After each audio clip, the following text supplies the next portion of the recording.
Hello and welcome. You're watching Mirror Now. I'm Revathi.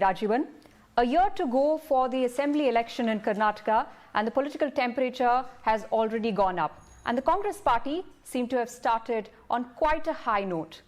Joining us today for an exclusive conversation is the newsmaker of the week, KPCC President DK Shivakumar. Thank you for joining us and welcome. To begin with, after 5 days and 4 FIRs and several of your leaders testing positive, you have called off the Padyatra. Why did it take so long? See, it is a planned walk for water. Before we planned it, we had informed the government. The government has permitted us. On 19th, we are going to sum it up, and they gave a permission also. Before the Yatra started, walk for water started. This is a walk for a cause. We had a thorough checkup by the government authorities.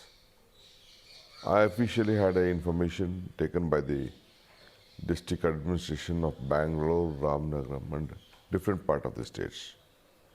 When we had started, there was no numbers, no symptoms, not even a single patient was been in the ICU, not even a single death in the district.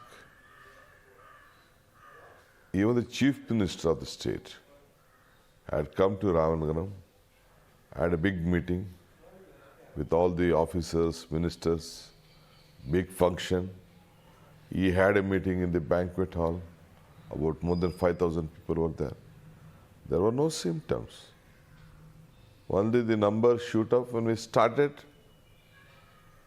They started showing the numbers. We got information that they are creating, fabricating. Whoever comes from the airport, they come with a negative certificate. When they land in the airport, after a few minutes, they test positive. I didn't want to. That is why the day I said that there should be an inquiry on this. But for a cause, we have to take it out. The FIR or whatever they have done is purely politically. They are just only on the Congress party and the Congress leadership. They are creating FIR. They never did any FIR on any of their BJP leaders.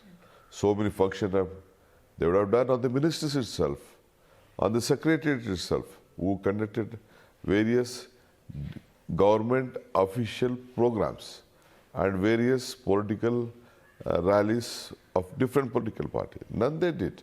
They only choose to the Congress party. The Chief Minister put out a press note addressed to you and Mr. Siddaramaiah saying that he will take the necessary steps to implement the Mekedatu project. Are you satisfied with that assurance? Do you believe him? See, even earlier also the same entire leadership of the BJP, when I was irrigation minister, we protested front of Parliament with a placard, the state BJP head and all the MPs. The Congress also had very small numbers of MP at that point of time. When this DPR was being submitted and approval was being given, your BJP was the NDA MPs from those from Tamil Nadu was shouting in the other end, that inside the house we were shouting that it has to be implemented. And today, if you are so serious, you would have taken up the entire parliament members before the Prime Minister. When the DPR was being cleared, it was only the environment clearance. So, and he being a former irrigation minister also, he knows the entire this one. Earlier irrigation ministers didn't have any basic common sense. I don't want to comment on that. But he being a chief minister, he knew. He never tried to attempt on this. But the Congress was in power from 2013 to 2018. What was the hurdle at that point of time for you to implement the project? And see, I think you have not understood the point well. We couldn't start this project before the Kaveri Tribunal judgment. Only after the judgment was being given, when the water share was being decided, it was earlier 2.5 TMC.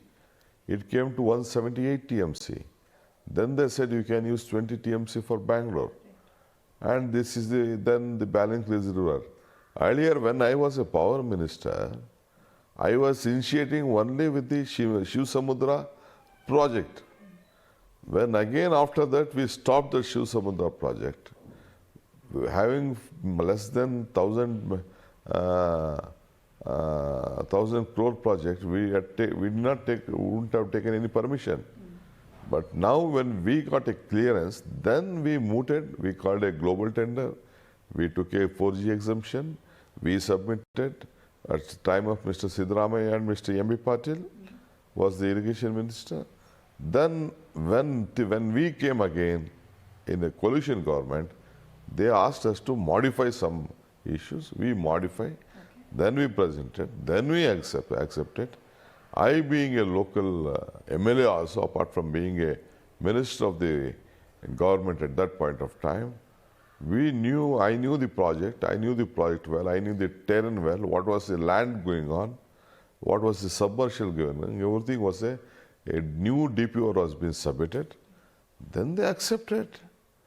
After that, they would have taken it forward. We lost the government, they removed us. Operation Lotus came up, they removed us. They would have taken it forward. Not even a single effort was being done by the sitting BJP government from the national level or the state level to implement this project.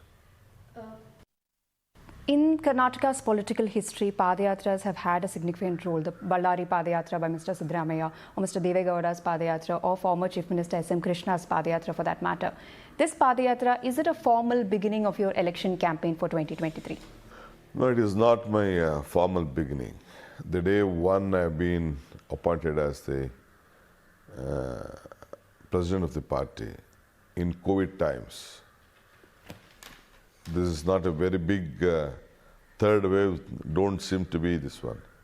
Earlier, whoever got COVID at the first initial stage, just they were seen like untouchables. But now it is not the same position. We are not looking at this as a political angle. This is humanitarian angle. We have to look at people, a common one. There is no caste, there is no color, there is no creed, there is no political angle. We have lost so many political leaders of all political parties. Here in my state, we have lost a central minister, we have lost the president of India, former president of India. We have lost Hamad Bhai. So many leaders, my MP from Maharashtra, we have lost very great personalities.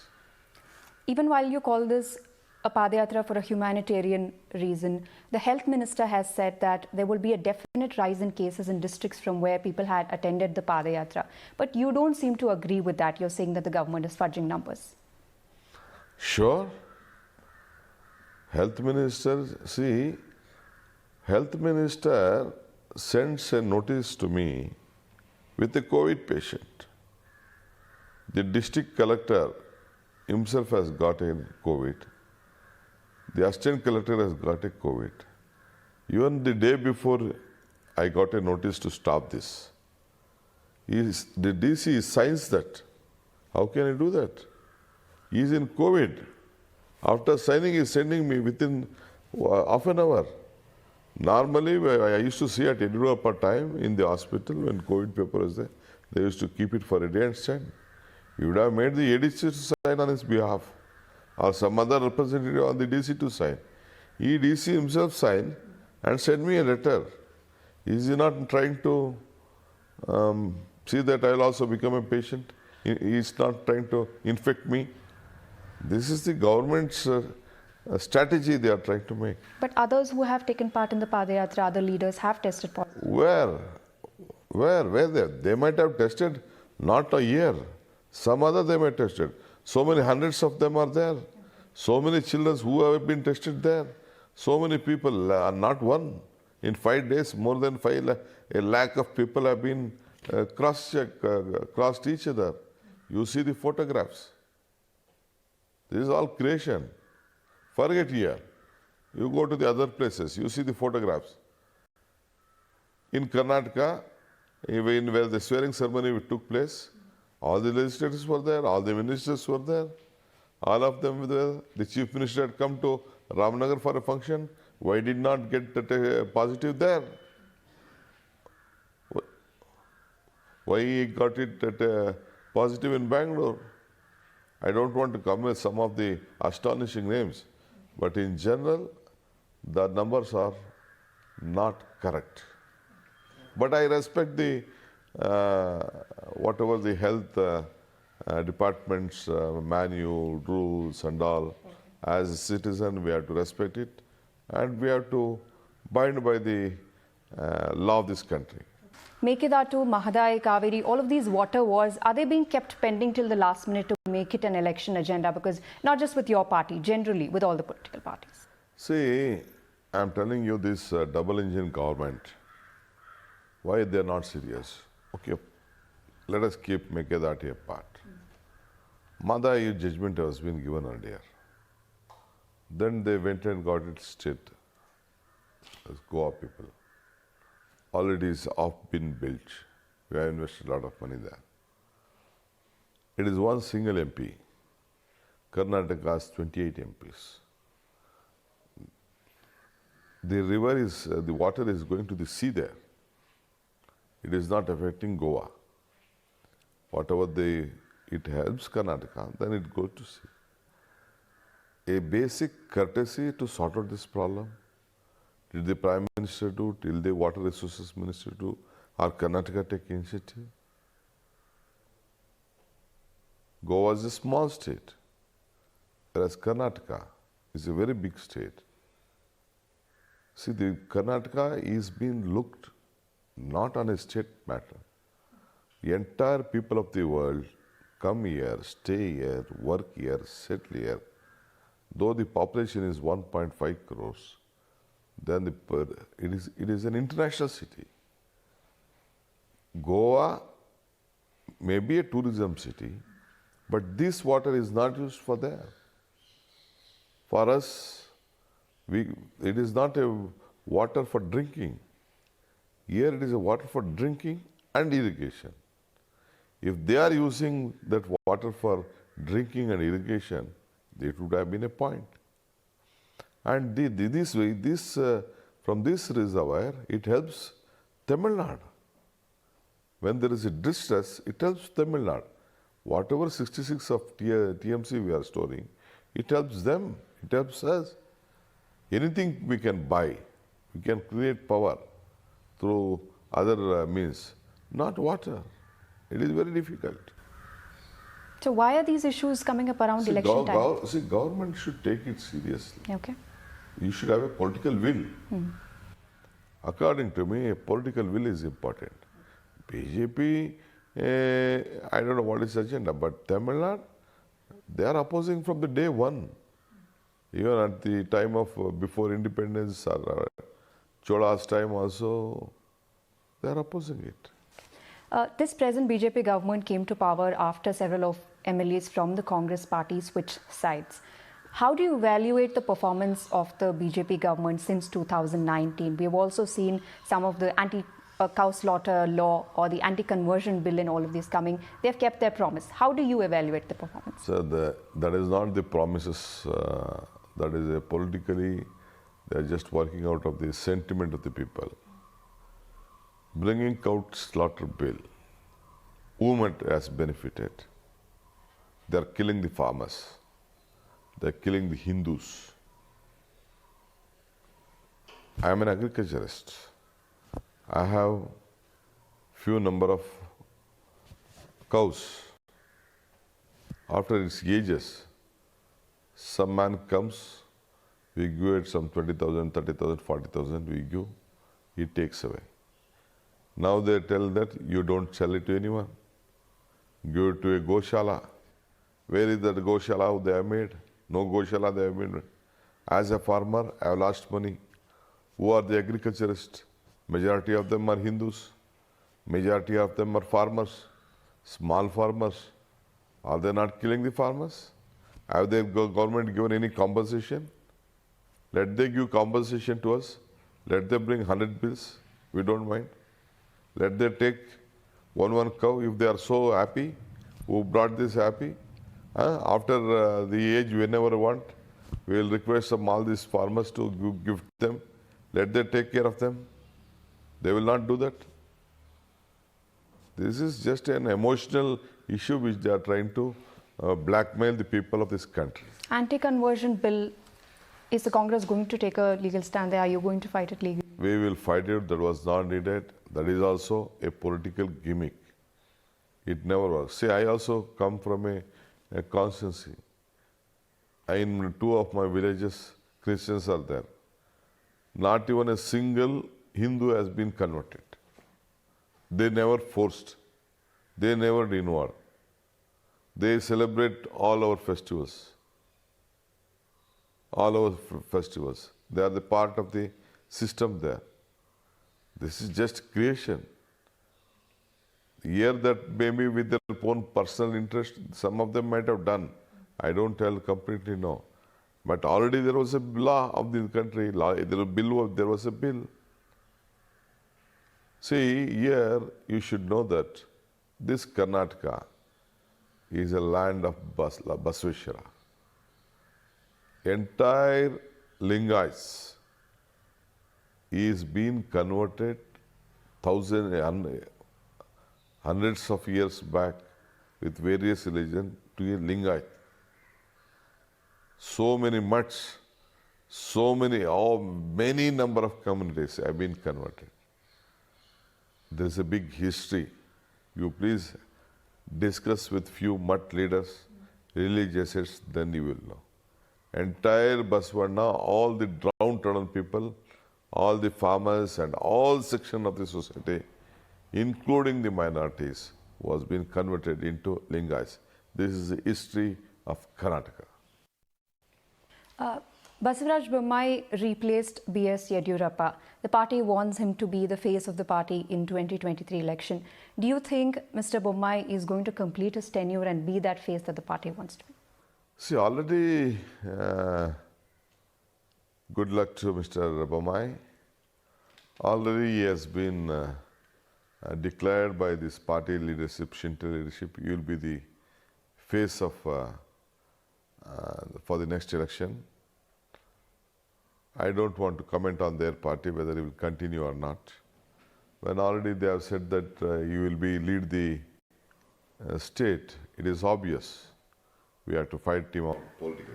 But in your evaluation, does it look like he will complete the tenure with all the allegations or any, even in the recent urban local body elections, the Congress's performance was very impressive, 501 seats versus the BJP's 433 seats.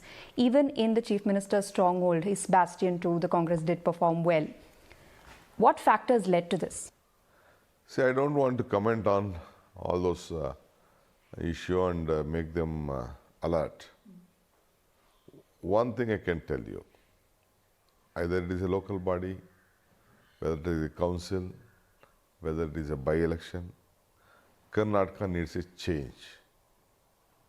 They want a change.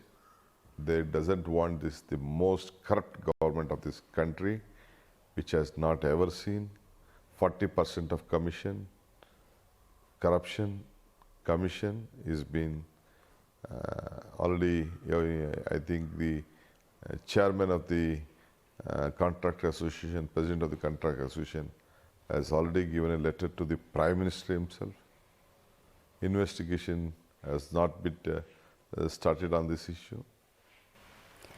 In all this, there's a third cog in the wheel, the JDS. Although their numbers individually may not be very great, they're a party that you can't really ignore. What is your current equation with the JDS?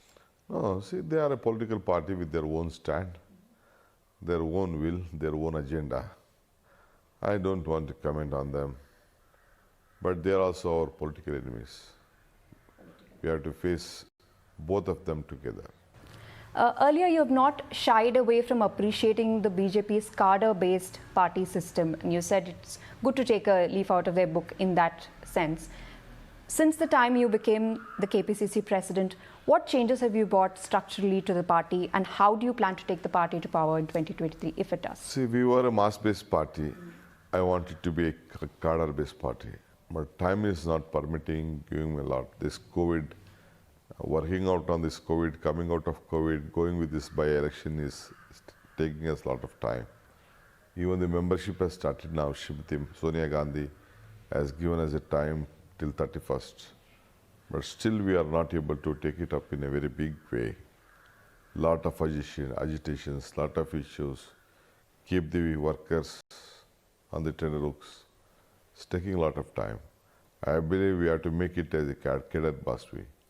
So everyone, today it is a new age, the digital age. I want to create every booth a youth, a digital youth. So I am trying to do my best. But still I am not successful. At least 10% I am satisfied. I have changed the system. Okay. Your tenure as KPCC president has not been very smooth. In one instance, some of your leaders were caught on camera, on record, criticizing you, calling you corrupt. What does that say about the party and its leader? I don't think they called me or anyone. They talked about the commission, they talked about the bribe. I don't know with whom they were commissioned. I don't know about it. It is not, none of them had dared to speak on my name or anything. I don't know what you are referring at. It was very clear in the conversation your name was there were so many conversations of Yeddyurappa and Anantkumar speaking. There were so many conversations last year. A BJP MP speaking with other minister that not even a single seat would come into power in Tumkur district with the same existing leadership in the district. All these things are there. Is it a recordable statements, official statements, or gossips? Some chota mota speak anything on this? I don't think so. You're not taking it seriously. If they want anyone, let they come out very openly. Let me see their guts in the party. You're constantly compared with Mr. Siddaramaiah from the time you took over as the KPCC president, or even before that. Time and again, we see that there's Mr. Siddaramaiah's group or Mr. D.K. Shivakumar's group. While publicly you have not said that there is any issue between the two, or there are no two groups. That's what you maintain publicly. But we have seen time and again this constant comparison with Mr. Siddaramaiah. I don't want to compare with anyone. You are not comparing. Others. I don't want to agree. I don't know about any others.